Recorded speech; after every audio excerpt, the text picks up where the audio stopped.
of the children of Israel in their temporary shelters, traveling through the wilderness, putting them up, staying for a while, taking them back down when God said go somewhere else, putting them back up when they got there, Yeah. staying there only for as long as God said stay there, taking them back down, going to the next place.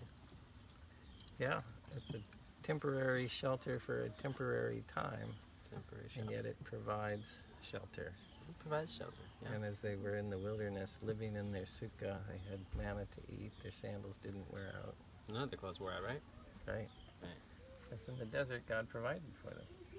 Yep. Which reminds me of the song. Ah. Sukkah, Sukkah, what would you tell me? Even in the desert, Yeshua provides.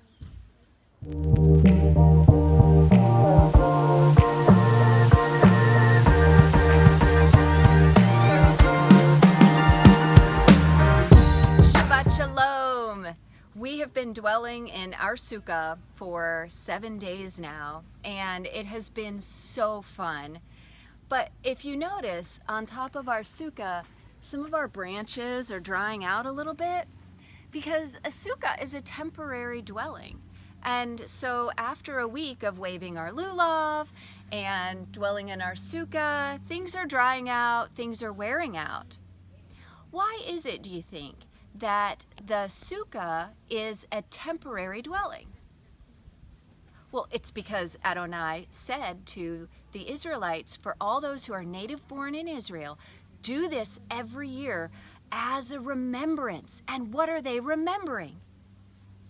They're remembering that Adonai took them out of Egypt and was with them, tabernacling, mishkaning, dwelling, sitting, being with them through all 40 years of being in the wilderness. And he's with us today too. But why temporary? Because temporary is only for a short time. Yeshua says that he is going away to prepare a place for us. He is preparing a place for us in his Father's house. And that is a place that's going to be for forever. That place is not going to wear out. Yeshua also came to dwell among us as a person. He came in a human body. He tabernacled among us. Now, human bodies wear out too, don't we? Yeah, our human bodies wear out. Just like the branches dry up, you know, we start getting older, we start getting wrinkles, we start getting gray hairs. It's like the branches drying out. And eventually, our human bodies are going to be done, just like the branches. But Yeshua is preparing eternal bodies for us to dwell in too, just like the eternal homes. This is what Sukkot reminds us of. We are going to serve the Lord and rejoice in him in our time here, looking forward to the time to the future.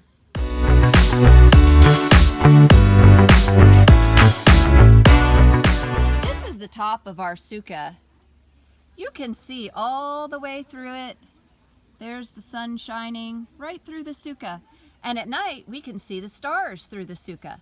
That's pretty cool. But guess what? It stormed this week. And do you think everything in the Sukkah got wet? Yes, it did. Soaking wet.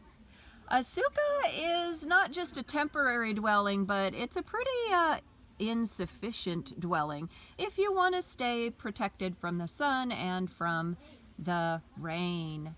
But Adonai is our protection, and that is one of the lessons of the Sukkah too.